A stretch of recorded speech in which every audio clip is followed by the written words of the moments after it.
नमस्कार दोस्तों, English aliens की ऑनलाइन कक्षा में आपका फिर से स्वागत है। साथियों, जैसा हमने आपको कहा था कि जैसे ही हमारी संधि कंप्लीट होती है, खासकर स्वर संधि, तो स्वर संधि के कंप्लीट होने के बाद में हम उससे रिलेटेड जितने भी एग्जाम्पल है वो आपके सामने लाएंगे। तो साथियों, आज जो एग्जाम में आए हुए कुछ एग्जाम्पल हैं उसको लेकर अपन थोड़ी सी चर्चा करते हैं, और जो ऑब्जेक्टिव टाइप है एज इट इज़ उनको वैसे ही के वैसे लिया गया है और आपके सामने प्रस्तुत किया गया है। अब उसको समझना है कि आपको एग्जाम में किस प्रकार से आपका सही उत्तर अलग करना है। साथियों, हिंदी व्याकरण के साथ अगर आपको थोड़ी बहुत जानकारी होती है हिंदी व्याकरण की, तब नुकसान ये होता है कि आजकल एग्जाम में बहुत स्टैंडर्ड हो गया, बिल्कुल मिलते जुलते एग्जाम्पल आपको दिए जाएंगे। तो अगर आप सामान्य जानकारी रखते हो व्याकरण की, तब तो आपके लिए जो थोड़ी बहुत जानकारी होती है वो जीवन में हमेशा घातक सिद्ध होती है। तो न चाहते भी आप जानबूझकर उस ऑप्शन के ऊपर चले जाते हो जो उसका गलत उत्तर है, और जो आप एक हल्की फुल्की जानकारी रखने के बाद में जैसे भी आप क्लिक करोगे तो आपका माइंड वहीं जाएगा। लेकिन अगर आपको ढंग से जानकारी है तब आप बिल्कुल सही उत्तर एक सैद्धांतिक तरीके से अलग कर पाओगे, अगर आपको खुद को श्योरिटी होगी मन में कि मेरा आंसर गलत नहीं हो सकता। तो साथियों, आज वैसे ही अपन उसी प्रणाली से आपके सारे क्वेश्चन सॉल्व करेंगे और हर एक एग्जाम्पल को अपन यहाँ पे नोट करेंगे। उस एग्जाम्पल, वो जो एग्जाम्पल साथ में जो आया है उदाहरण में, वो कौन सी संधि का उदाहरण है, ये सारी जानकारी हम इससे प्राप्त करेंगे और आपको एग्जाम के पॉइंट ऑफ व्यू से कि एग्जाम में पेपर को कैसे सॉल्व किया जाए इसके बारे में अपन चर्चा करेंगे। ठीक है साथियों, तो चलिए सबसे पहला तो देखिए साथियों, आपको अगर सवाल दिख रहा है, नंबर 1 प्रश्न है, गति धन अवरोध में संधि होगी। पूछा गया है गति धन अवरोध शब्द में कौन सी संधि है। तो अब आपको, अगर आपने पिछले वीडियो देखे हैं तो आपको जानकारी होगी कि आपको क्या ध्यान रखना है। आपको सिर्फ ये ध्यान रखना है कि प्लस के दोनों तरफ कौन सा स्वर है। स्वर संधि की बात करें, आज सारे एग्जाम्पल अपने स्वर संधि से ही लिए हैं, तो उसके लिए आपको क्या करना पड़ता है, प्लस के निशान का ध्यान रखना है। प्लस आया है, प्लस के ठीक पहले कौन सा वर्ण आया है, इधर कौन सा वर्ण है। इस रूप में आपके क्या मिलेगा, मात्रा के रूप में मिलेगा। इधर क्या मिलेगा, इधर आपको एकदम वर्ण के रूप में खुला दिखेगा, स्वतंत्र वर्ण कह सकते हैं अपन, यानी स्वतंत्र वर्ण के रूप में दिखेगा। अ आ इ ई उ ए ऐ ओ औ अंग इस प्रकार से लिखा हुआ। ठीक है, जैसे भी कोई भी स्वर आ जाए। और इधर आपको मात्रा के रूप में, अ की कोई मात्रा होती नहीं है तो आपको खुद व्यंजन दिख जाएगा यहाँ पे, और बाकी है जो आ की मात्रा, ई की मात्रा, बड़ी ई की मात्रा, ऊ की मात्रा, बड़े ऊ की मात्रा, इस रूप में आपको दिखाएगा। यानी प्लस के इधर आपको क्या दिखेगी, मात्रा दिखेगी, इधर क्या दिखेगा, व्यंजन रूप दिख जाएगा, मतलब स्वर रूप आपको दिख जाएगा। इस प्रकार से उसके अनुसार अपन को काम करना है। तो साथियों, सबसे पहला जो प्रश्न है उसकी अपन चर्चा करते हैं। समझिए आपको इस चीज को, हर एक को देखिए, गति धन अवरोध।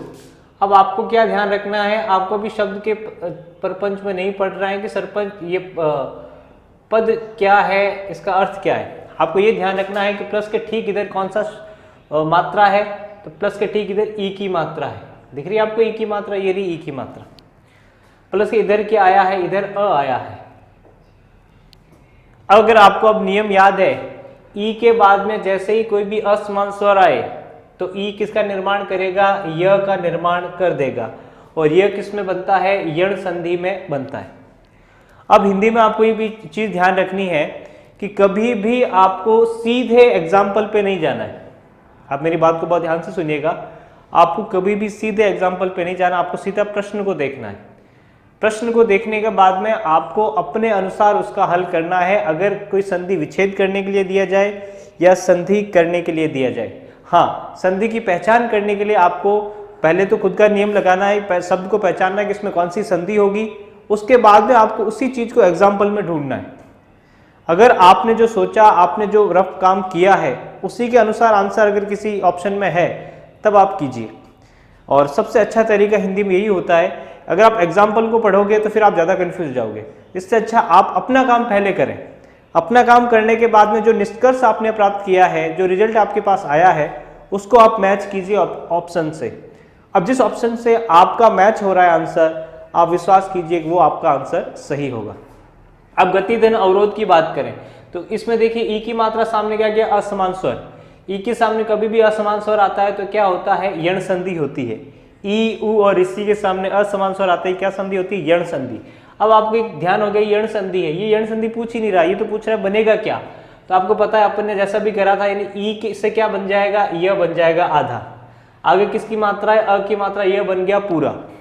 ठीक है साथियों, यानी ये मैं इधर लिख देता हूं, यह बन गया पूरा। अब देखिए इसमें त में कोई मात्रा बची नहीं, क्योंकि ई की मात्रा दी खर्च कर दी, तो त लगा देंगे यहां। तो संधि का काम तो अपने हो गया, यानी इधर वाला और इधर वाला पूरा काम हो गया। पीछे क्या, आगे क्या है, ग है प्लस के इधर, तो इसको य से पहले लिखिए। जो भी ग से मतलब प्लस के इधर होगा य से पहले आएगा, तो य से पहले जो चीजें आई ये त और ग, ये रहा था त और ये ग, और जो प्लस के इधर होगी जिसमें अ को तो अपने काम में ले लिया मात्रा के रूप में, य में अ की मात्रा दिख रही है आपको। ठीक है, यानी इसके कोई मात्रा चिन्ह होता नहीं है, जो नॉर्मली आप लिखते हो वही आपका मात्रा है। पीछे क्या बचा, वरोध, वरोध। अब इसको ध्यान से देखिए, शब्द क्या है, ग आधा त य वरोध, गत्यवरोध। और य में किसकी मात्रा है, अ की मात्रा है। किसकी मात्रा है, अ की मात्रा। ये देखिए य है, यहाँ पे या नहीं है, क्या है, य। शब्द क्या बना, ग आधा त य वरोध, गत्यवरोध। अब दिक्कत क्या होती है, विद्यार्थी गलती कहाँ करता है, अपन क्या करते हैं, गति धन अवरोध, गत्यावरोध। सुनते हो आप, गति धन अवरोध, उच्चारण में क्या कर देते हैं लोग, गत्यावरोध। ये सब शुद्धि में भी सवाल आता है। अब गत्यावरोध जैसे ही करेगा, छात्र देखेगा, मान लो उसे थोड़ी बहुत जानकारी है, वो देखेगा गति प्लस वरोध, ये तो हो ही नहीं सकता, है ना भाई, अ कहाँ चला गया, गति शब्द, तो ये रहा गति यहाँ पे।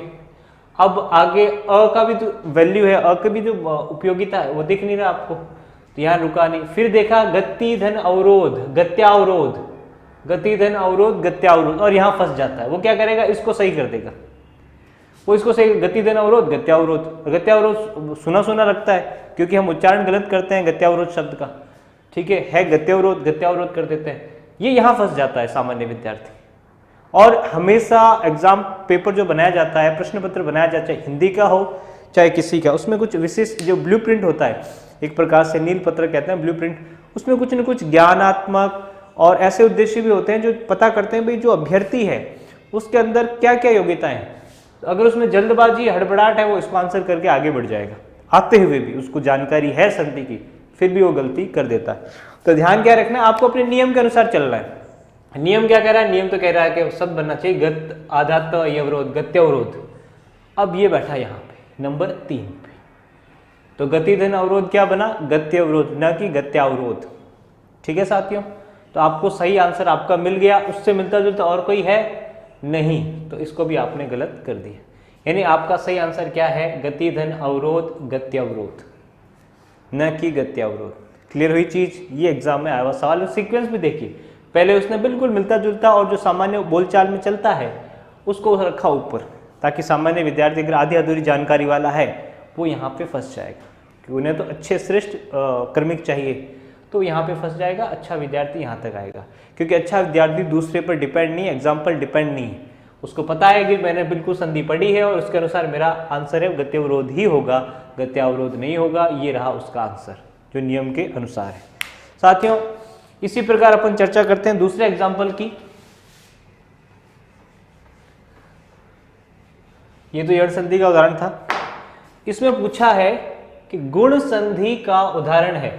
एक तो आपको प्रतियोगी परीक्षा में ये भी ध्यान रखना है, कई बार देखो नहीं शब्द होता है, हम क्या करते हैं हड़बड़ाहट में अंदर जो पॉजिटिव सोच लेते हैं, हम सोचते हैं भी सकारात्मक पूछ रहा है कुछ, और होता है क्या कहीं ना कहीं नहीं लिखा होता है।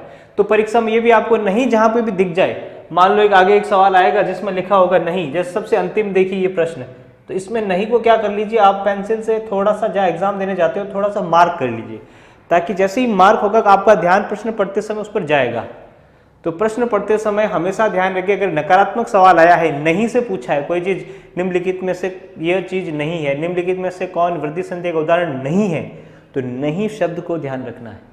क्यों, प्रश्न तो पढ़ते समय तो बिल्कुल सही पढ़ते हैं, लेकिन आंसर ढूंढते में हम क्या ढूंढ लेते हैं, वृद्धि संधि का आंसर ढूंढ गया, और वो तो कह रहा है वृद्धि संधि का आंसर होना नहीं चाहिए, फिर कौन सा एक है जो वृद्धि संधि का उदाहरण नहीं है, और हम क्या करेंगे, निम्नलिखित में से कौन सा वृद्धि संधि का उदाहरण नहीं है, जैसे ही वृद्धि संधि का उदाहरण दिखा अपने को पहले या दूसरे में अपन ने कर दिया। क्या करते हैं वो, कई बार पहला ही आंसर होता है उनका अमूमन इस केस में, और वो तो रखेंगे दूसरा, और दूसरे में वृद्धि संधि वापस आ जाएगी, क्योंकि बाकी 3 है वृद्धि संधि के ही तो होंगे, तभी तो एक अलग होगा। तो पहले हम देखा नहीं है तो वृद्धि संधि नहीं, दूसरा ये रहा वृद्धि संधि, और पूछ क्या रहा है वो वृद्धि संधि का उदाहरण, क्योंकि हम तीसरे और चौथे पे जाते ही नहीं है। हम विज्ञान, हम दूसरा जो कोई पेपर सॉल्व करते हैं, चाहे रीजनिंग है चाहे मैथ्स है ना, तो उसमें हम क्या करते हैं, प्रश्न को 2-3 बार पढ़ते हैं और उसका आंसर भी बहुत लंबा चौड़ा आता है। और हिंदी में हम समय नहीं देना चाहते और मार्किंग जो दोनों अंक भार है बराबर है, चाहे मैथ गणित की बात करें चाहे हिंदी की बात करें, लेकिन हम क्या करते, समय नहीं देते। हम अपने आप को ओवर स्मार्ट समझ लेते हैं, हिंदी ये तो आती है हमें, और ये गत्या अवरोध ये कर दिया, और बहुत नुकसान उठाना पड़ता है उसके बाद में। तो जो आपका होम जोन है वहाँ पे तो आपको बेस्ट खेलना है, वो आपका घरेलू, उसमें भी अगर आपका स्कोर कटता है, उसमें अगर आप मार्क्स कमज़ोर लाते हो तो इसका मतलब है पेपर आपके हाथ से निकल गया। तो बहुत साइकोलॉजिक तरीके से, एक मनोवैज्ञानिक तरीके से प्रश्न को, पत्र को हल करना पड़ता है। अगला देखिए सवाल, गुण संधि का उदाहरण है। अब आपको यहाँ पे गुण संधि का उदाहरण है, यानी पॉजिटिव सवाल पूछ रहा है, आपको गुण संधि का उदाहरण पूछ रहा है।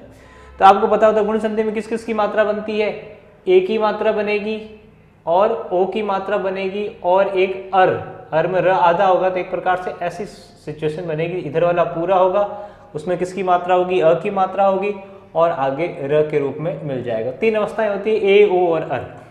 अब आपको देखना ए, ओ, अर में कौन सी सिचुएशन बनती है। शब्द आया वर्षर्तु, अब इसमें भी र है, र से पहले क्या है, अ दिख रहा है, इसमें भी र है, इसमें अ दिख रहा है, तो इससे तो काम होगा नहीं, आपको पता चल गया। आगे डबल मात्रा इसमें आती नहीं है।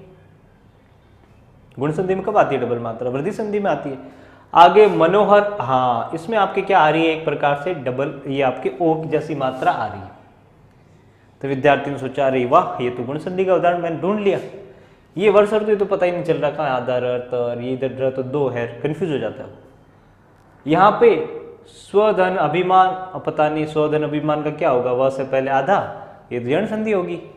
फिर सोचता है नहीं ये तो डबल मात्रा आ है, आ की ध्वनि दिख रहा है। अब इसको एक एक एग्जाम्पल को करके देखते हैं कि वास्तव में है क्या, हमने समझा क्या और उत्तर निकला क्या।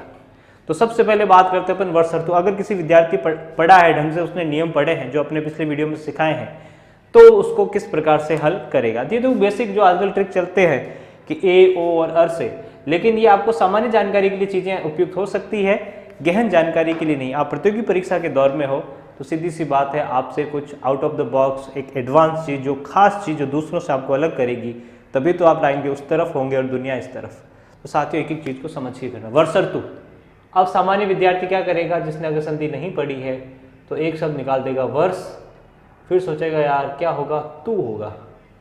भाई वर्षर्तु का क्या सेंस हुआ, भाई इसमें किसकी मात्रा लास्ट में, अ की मात्रा है, आगे क्या आ रहा है, आगे तो व्यंजन आ रहा है, भाई त आ रहा है, तो स्वर संधि का तो है ही नहीं, कुछ लॉजिक ही नहीं बैठ रहा उसका लॉजिक ही गलत है।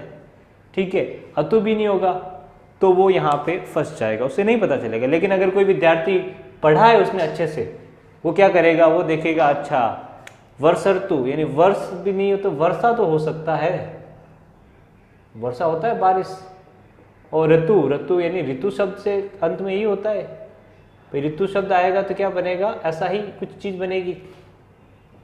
तो उसने सोचा वर्षाधन ऋतु तो नहीं है, तो बिल्कुल वैसा ही उदाहरण है, क्योंकि वर्षर्तु, शीतर्तु, तो उसको क्या जबान पे चढ़ जाती है चीजें, तो उसे पता है यार ये तो बारिश के बारे में पूछ रहा है। अब वो क्या करेगा, नियम के अनुसार, इधर क्या है वर्षा, किसकी मात्रा है, आ की मात्रा, आगे क्या आ गया, आगे ऋषि आ गया, अ या आ के बाद ऋषि आता है, गुण संधि बिल्कुल निस्संदेह। और अगर एग्जाम्पल को थोड़ा अच्छे से पढ़ा है तो उसको पता है ऋषियों के उदाहरण, ऋणों के उदाहरण, ऋतुओं के उदाहरण ये अधिकतर किस में आते हैं, आपके गुण संधि में ही आते हैं। तो वो क्या करेगा, वर्षाधन ऋतु, वर्षा ऋतु, इसमें आ की मात्रा है, आपको सिर्फ मात्रा देखनी है, इसमें ऋषि की मात्रा है, आ और ऋषि। थोड़ा सा ज्ञान होना चाहिए, तोड़ोगे तो पता चलना चाहिए इसमें क्या बन सकता है, वर्षा बन सकती है, इसमें ऋतु बन सकता है। फिर उसको इस पैमाने में चेक कीजिए कि वर्षा और ऋतु, मैंने शब्द तो अलग कर लिए, क्या वास्तव में यही शब्द हैं। जैसे आपने चेक किया आ, इधर ऋतु, आ और अर क्या बन, अर, वर्षा से क्या बन जाएगा वर्ष, वर्षा से क्या बन गया वर्ष, और ऋतु से क्या बन गया, मान लो ये ऋतु है, ये से अ बन गया, ऋषि आधे र में चला गया, आधे र में चला गया तो क्या हो जाएगा, आधा र और तू बन जाएगा, तो पूरा शब्द क्या बन जाएगा, वर्षर्तु। ठीक है, तू तो पहले ही है, तो ये हो गया वर्षर्तु। है गुण संधि का उदाहरण, बहुत सरल तरीके से। तो ये तरीका है सही आंसर निकालने का। अब एग्जाम्पल की बात करते हैं अगले की। तो शब्द है आपका पुत्रेषणा। तो पुत्रेषणा में क्या होगा, डबल मात्रा देख के अपने आइडिया लगा दिया कि इसमें क्या होना चाहिए, इसमें वृद्धि संधि होनी चाहिए। पुत्र धन एषणा, सांसारिक इच्छा। तो एषणा में क्या होती है, ए छोटा होता है। एक ट्रिक है, पूरा मैं बताऊंगा आपको कैसे आप मात्रा पहचानो कि ए छोटा आएगा बड़ा आएगा। तो पुत्र धन एषणा, पुत्र प्राप्ति की इच्छा, पुत्र की इच्छा, सांसारिक इच्छा। तो त्र में किसकी मात्रा है, अ की मात्रा, सामने क्या है ए, यानी प्लस के इधर अ या आ हो, सामने ए आई हो तो क्या होता है, वृद्धि संधि होती है। और ए क्या बन जाता है, आई। तो इसमें कौन सी संधि है, वृद्धि संधि। कौन सी संधि है साथियों, वृद्धि संधि। मनोहर, अब फंसे तो यहीं पे थे ना, सामान्य विद्या सोचा गुण संधि है, क्योंकि ओ दिख गया तो क्या होना चाहिए, देखो वो क्या कुछ नहीं दिमाग लोगों सोचा ओ की मात्रा आ गई, ये देखिए ओ की मात्रा दिख रही है तो ये तो हो गया गुण संधि। आगे दिमाग ही नहीं लगाया उसने कि संधि को, हिंदी को बहुत सरल ले लिया उसने, वास्तविकता कुछ और है साथियों। अब उसने मान लो लॉजिक लगाया, थोड़ा बहुत समझदार था, उसने सोचा भी एक बार देख लेता हूँ भाई मैं कहीं गलत तो नहीं हूँ। तो मन यानी विसर्ग गुण संधि की क्या खासियत है, अ या आ के बाद में क्या आ जाए, ई आ जाए या ऊ आ जाए, है ना। ई आएगा तो क्या हो जाएगा, ए हो जाएगा, ऊ आएगा तो ओ आएगा। तो इधर क्या आ रहा, ओ बन रहा है, तो इसका मतलब यहाँ पे क्या आना चाहिए, ऊ आना चाहिए। ऊ छोटा भी आ सकता है, बड़ा भी आ सकता है, क्या बन जाएगा, ओ बन जाएगा। यहाँ पे ओ बन रहा है ना, मनो, ओ की मात्रा है मनो, तो इसका मतलब यहाँ पे ऊ आना चाहिए। तो ये तो मन का मन, मन में किसकी मात्रा है, न में अ की मात्रा, यहाँ पे तो ठीक है, मन शब्द होता है हम सुनते हैं। फिर सोचा आगे क्या, हर। अब हर यहाँ है, ये तो कोई दिक्कत वाली बात नहीं, संधि तो इसमें हो नहीं रही। हर के पहले क्या आना चाहिए, हर के पहले छोटा या बड़ा ऊ आना चाहिए। तो उसने सोचा ऊहर कोई शब्द है, तो मन धन ऊहर मनोहर। तो मन तक तो ठीक था, ऊहर कहाँ से, कोई नई खोज हो गई क्या। तो ऊहर कोई शब्द नहीं है, गलत है। तो वास्तव में संधि कौन सी जो अपन आगे पढ़ेंगे, मनः धन हर। देखा क्या लगाया मैंने यहाँ पे, विसर्ग लगाया, ये विसर्ग संधि का उदाहरण है। मनः धन हर, मन को हरने वाला, है ना, मन का हरण करने वाला। तो मनोहर कामदेव का प्रवचन होता है अमूमन। तो साथियों इससे आपको पता चल जाता है, जैसे आप संधि विच्छेद करते हो तो आपको जानकारी हो जाती है कि आपने जो काम किया है वो सही है या गलत। उसके बाद स्वाभिमान। अब स्वाभिमान को आप ध्यान से देखोगे तो कुछ लोग क्या करते हैं, व से पहले आधा। अब व से पहले आधा मतलब क्या होनी चाहिए, यण संधि होनी चाहिए। अब यण संधि करो दिमाग लगा के उनकी तरह, तो इसका मतलब यहाँ पे क्या करूंगा, व किससे बनता है, ऊ की मात्रा से बनेगा, और सु उपसर्ग होता है सब। अब आगे व में जो मात्रा है उसको पढ़ना है। वाभिमान को क्या पढ़ना है, आभिमान, आभिमान, आभिमान। वाभिमान को क्या पढ़ लिया, आभिमान पढ़ लिया। अब वाभिमान को अभिमान पढ़ेंगे तो गड़बड़ हो गया, अभिमान शब्द होता ही नहीं, अभिमान तो होता है, अभिमान। तो सुधन अभिमान कर दूं मैं तो क्या होगा, सुधन अभिमान करूंगा तो क्या हो जाएगा, ये तो हो गया, ऊ से तो बन गया व, स हो गया आधा स्व, आगे मात्रा अ की मात्रा किसमें लग जाएगी, इसमें स्व। फिर क्या हो जाएगा, भीमान को यथावत लिख दिया मैंने, तो ये तो स्वाभिमान हो गया। पूछ तो क्या रहा है, स्वाभिमान, और होता ही शब्द स्वाभिमान है, स्वाभिमान तो होता ही नहीं। तो उसका मामला कहीं पे भी फिट नहीं बैठा। अब उसको पता होना चाहिए, अगर उसको थोड़ी बहुत जानकारी है तो आपको पता होना चाहिए कि हिंदी में एक उपसर्ग होता है जिसे अपन कहते हैं स्व। भाई सु भी उपसर्ग होता है, कोई गलती बात नहीं है, सही है, पढ़ेंगे अपन शब्द अगले। तो स्व से क्या होता है, ये तो है आपका उपसर्ग। अब आगे क्या है, अभिमान। अभिमान शब्द होता है अभिमान, ठीक है। तो स्वधन अभिमान, या तो ठीक है। अब बनेगा क्या, व में किसकी मात्रा है, अ की मात्रा। भाई व में किसकी मात्रा है, अ की मात्रा है। आगे क्या आ गया, आगे खुद आ गया, और अ मिलकर क्या बनते हैं, आ बनते हैं। तो इस ये आ की मात्रा किसमें लग जाएगी, इसमें। शब्द क्या बनेगा, स्वाभिमान। क्या बन जाएगा, स्वाभिमान। देखिए स्व था, यह की मात्रा इसमें हो गई, संधि जुड़ी और मिलकर आ बन गई थी, बन गया आ। पीछे क्या बना, भीमान, भीमान। तो शब्द क्या बन गया, स्वाभिमान। ठीक है साथियों, तो ये है सही तरीका संधि करने का। अगला एग्जाम्पल देखिए, अगला एग्जाम्पल है आपके स्वागत शब्द में संधि कीजिए। लो ऐसा कैसा, फिर आ गया, स्वागत शब्द में संधि कीजिए।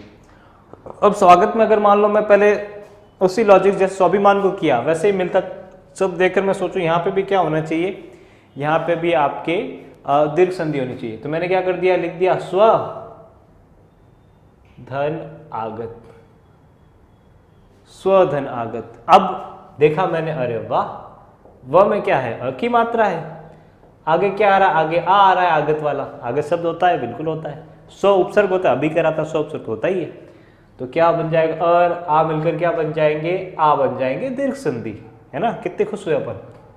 और मैंने कर दिया, ये होता है देखो व में आ जुड़ते हैं, वाह हो गया, बन गया स्वागत। तो यहाँ अपन देख लिया, बिल्कुल साफ हमारा तो हो गई संधि।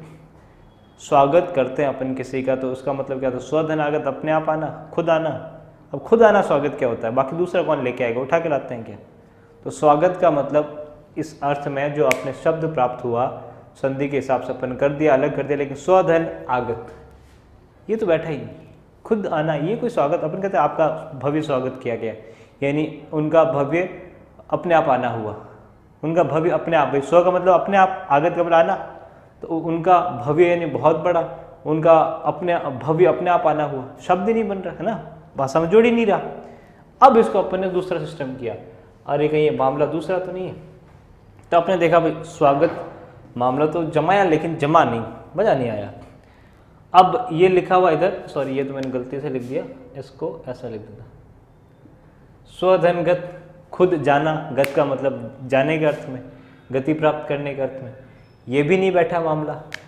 स्वधन आगत, अब स्वधन आगत यानी वृद्धि संधि, वृद्धि संधि के हिसाब से करूँ तो क्या हो जाएगा, ओ से क्या बनेगा, औ बनेगा।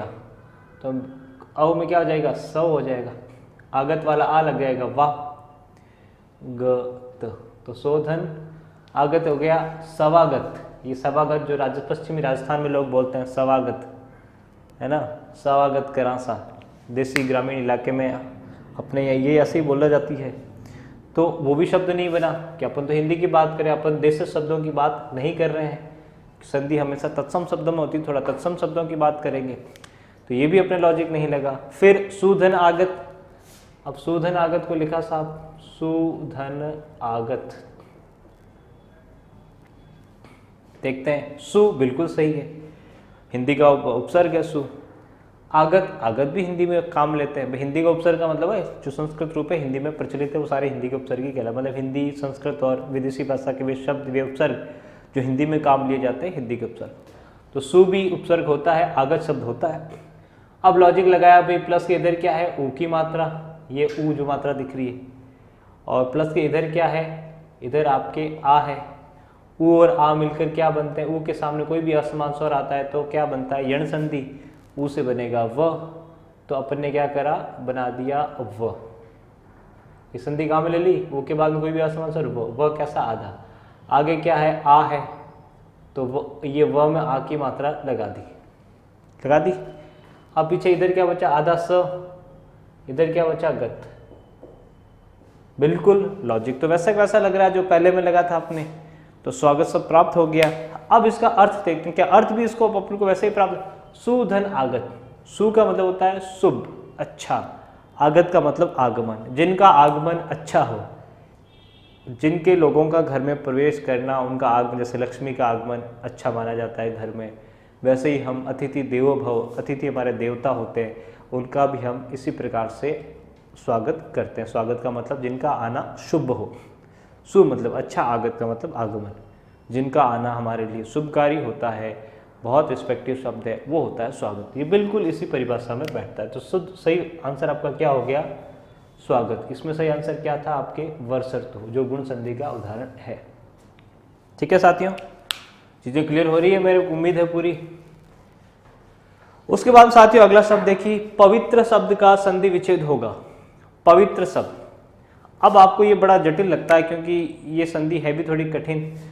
अब पवित्र में क्या करना है, आपको ये देखना है भाई इसमें क्या क्या मात्राएं दिख रही है। एक सिंपल तरीका, पवित्र, क्योंकि ये संधि अयादी संधि, और अयादी संधि में मामला थोड़ा खतरनाक हो जाता है। तो पवित्र शब्द में आपको ये देखना है पहले भाई क्या आ रहा है, य या व आ रहा है क्या, बिल्कुल य और या व आ रहा है, क्योंकि छोटी ई की मात्रा है। छोटी ई की मात्रा अपने किसी संधि में होती नहीं है, बने हुए संधि शब्द में। बड़ी ई की मात्रा होती है, अपन सोचते हैं भाई छोटी और छोटी मिलकर बड़ी ई बनी है, दीर्घ संधि हो सकता है। आ होता तो अपन सोच लेते दीर्घ संधि, बड़ा ऊ होता तो दीर्घ संधि, तीनों नहीं है। उसके बाद में आते हैं दूसरे गुण संधि। गुण संधि के अंदर क्या होता है, गुण संधि के अंदर आपके कोई न कोई, जैसे त्र शब्द आया तो इसमें अपन देखेंगे इसमें ऋषि होना चाहिए, ऋषि होगा तभी तो वो उत्तर बनेगा। अपन ऋषि के बाद में असमान स्वर आए तो ऋषि भी नहीं आ सकता, प भी, फिर प भी, इसमें वी की मात्रा लगी हुई, ऋषि भी नहीं बनेगा। तो अपन थोड़ा बहुत दिमाग लगा के सोच लेते कि क्या पता आपके यण संधि भी हो। बाकी यण संधि में क्या होता है, व से पहले आधा, य से पहले आधा, वो भी सिचुएशन यहाँ पे नहीं बन रही है, न तो व से पहले आधा कुछ आ रहा है, न य से पहले आधा, वो भी अपने को मौका ही नहीं मिल रहा है कि अपन इस पर रुके हैं कि यण संधि होगी। उसके बाद आते हैं अयादि संधि। अयादि संधि के अंदर दो मात्राएं दिखती है कॉमन, है ना, आई की और औ की। भाई आई की मात्रा ऐसी मात्रा या औ की मात्रा, वो भी नहीं है। ऑप्शन सीधा बचा अपने अयादि संधि। अयादि संधि में जैसे अपन आते तो अपन को पता है य और व आते हैं इसमें, ये देखो ये व आ गया व। अब अपना काम क्या है, अब व के अनुसार अपन को देखना है व से पहले पूरा है या आधा। व से पहले वाला वर्ण है वो पूरा है, प। ई तो है वो इसके व के बाद लगी है, अपन को व से पहले देखना है। भाई व धन ई तो व से बाद में है, व से पहले क्या है, व से पहले प, और प में किसकी मात्रा है, अ की मात्रा। यानी व से पहले क्या है, अ है, प में किसकी मात्रा है, अ की। तो ठीक कहाँ आ रही है, एक बार वापस लिख देता हूँ। जैसे ये व है, व में किसकी मात्रा है, ई की मात्रा। अपन को क्या बात करनी है, अपन को व से पहले बात करनी। व से पहले क्या आएगा, व से पहले कोई न कोई स्वर आएगा, चाहे अ आओ चाहे आ आओ, दूसरा नहीं आएगा, ठीक है। अब व से पहले क्या है, प दिख रहा है आपको, प में किसकी मात्रा है, प में अ की मात्रा है। अब इसका मतलब व से पहले क्या आ रहा है, अ आ रहा है, ठीक है। तो क्या बन रहा है, अ व। तो क्या बन रहा है, अव। आव नहीं बन रहा है, अव बन रहा है। और अव अगर आपको याद है, अव कौन सी संधि में बना था, अव बना था ओ में, यानी ओ होगा तो अव बनेगा। ओ किस में होगा, जो व से पहले वाला वर्ण है उसके अंदर। तो व से पहले क्या आ रहा है, प आ रहा है, व से पहले क्या आ रहा है, प आ रहा है। अब आप इसको प में वो मात्रा लगा दो, ओ की मात्रा, तभी तो प बनेगा। तो आपने क्या करा, प में लगा दी ओ की मात्रा। अब जो भी इस व को भूल जाओ आप और इसकी मात्रा देखो, मात्रा में किसकी मात्रा है, ई की मात्रा। ई कैसी, छोटी, तो व को हटा देना और इसको ई बोलना है, ईत्र, ईत्र। तो पोधन इत्र क्या बनेगा, पवित्र बनेगा। बाकी अयादि को और अच्छे से समझना है आप, इसलिए वीडियो में चले जाइए हमारे, जिसका टाइटल है अयादि संधि, बहुत सरल तरीके से समझाया गया। तो पोधन इत्र, पोधन इत्र से क्या बन जाएगा, पवित्र शब्द। तो देखिए आप कहीं है पोधन इत्र लिखा हुआ, पौधन इत्र नहीं बैठेगा, संधि करनी है। ये जोड़ तो देंगे लेकिन संयोग हो जाएगा, अपन को संधि है, संधि में विकार उत्पन्न होना अनिवार्य है दो स्वरों के मेल से, ये स्वर है ही नहीं। तो प्लस की इधर भी स्वर होगा, अपन ने बात करी ना, यानी मात्रा के रूप में तो कोई मात्रा ही नहीं है, और मात्रा नहीं, इसका मतलब अपना तो पहला ऑप्शन है वैसे ही खत्म। भाई दोनों तरफ स्वर होने चाहिए, स्वर है नहीं, तो व्यंजन दिख रहा है, वह दिख रहा है, इसमें कोई स्वर है ही नहीं, खाली है, तभी तो हलंत लगा है। इधर देखें, इधर ई और ई और ई तो होती है बड़ी ई, तो ये तो पवित्र ऐसा होना चाहिए, फिर पवित्र, तब तो कुछ सोचते भी, ये भी नहीं अपने पास तो वी छोटी है, ये भी ऑप्शन कट गया। पोधन इत्र बिल्कुल अपने लॉजिक के अनुसार आया है, अपन यही किया था, पोधन इत्र। आगे पविधनत्र, ये कुछ जोड़ ही नहीं रहा, ये तो सिर्फ लिख रहा है, बोले प्लस हटा दो, पवित्र, संयोग थोड़ी करना, अपने को संधि करनी है। तो आपका सही आंसर क्या है, पोधन इत्र पवित्र। उसके बाद साथियों बात करते हैं अगले एग्जाम्पल की।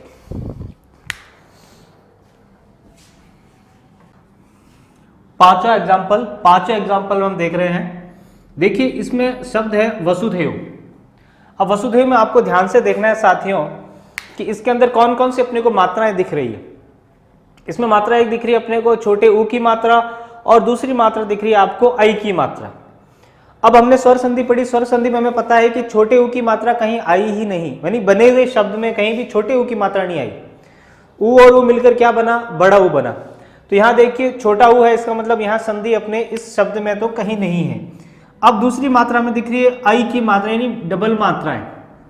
डबल मात्राएं किसमें आई थी, आपको एक पुराना एग्जाम्पल अगर आपने यहाँ पे ध्यान दिया तो एक पुराना एग्जाम्पल अपने आया था, ये पुत्रेशना। पुत्रेशना में देखिए डबल ई थी, तो आई की यानी दो मात्राएं थी। इसका मतलब आई किसमें आती है, अपने वृद्धि संधि में आती है। अगर आपने वृद्धि संधि वाला नहीं देखा है वीडियो तो आप देख लेना। यानी अगर अपन देखें यहाँ पे क्या हो सकती है, वृद्धि संधि हो सकती है। अब अपन वृद्धि संधि के नियम के हिसाब से इसको यहाँ से तोड़ते हैं। तो आपने क्या करा, शब्द लिखा व सु। अब देखिए वृद्धि संधि में होता क्या है, इधर क्या है व,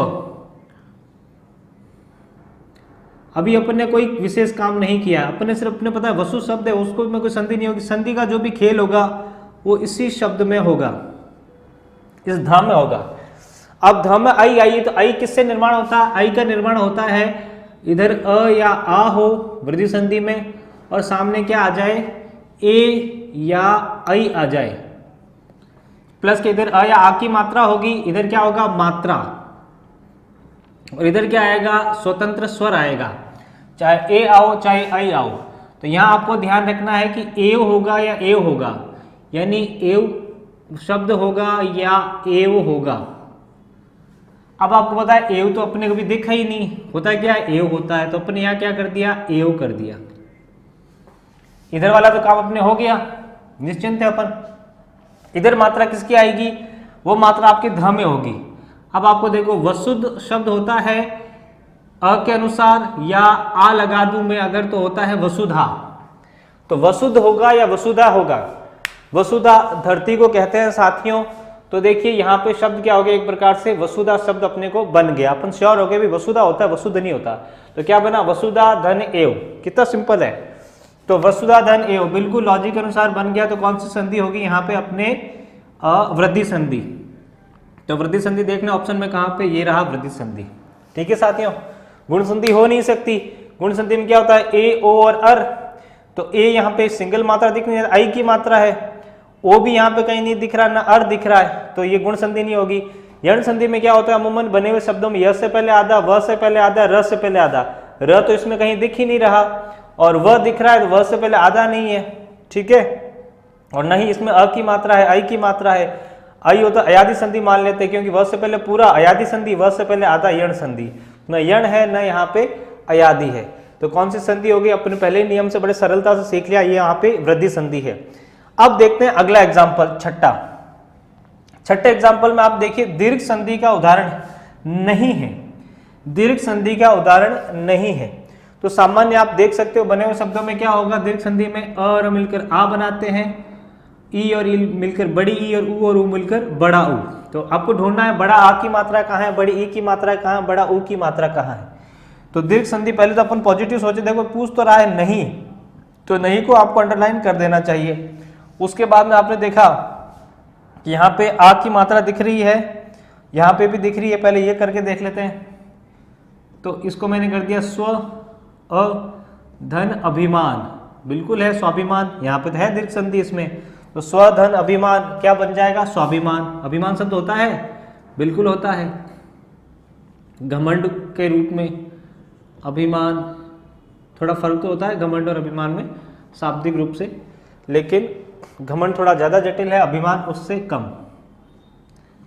उसके बाद में स्वधन अवलंबन, यहां देखिए आ बन रहा है, तो स्वधन अवलंबन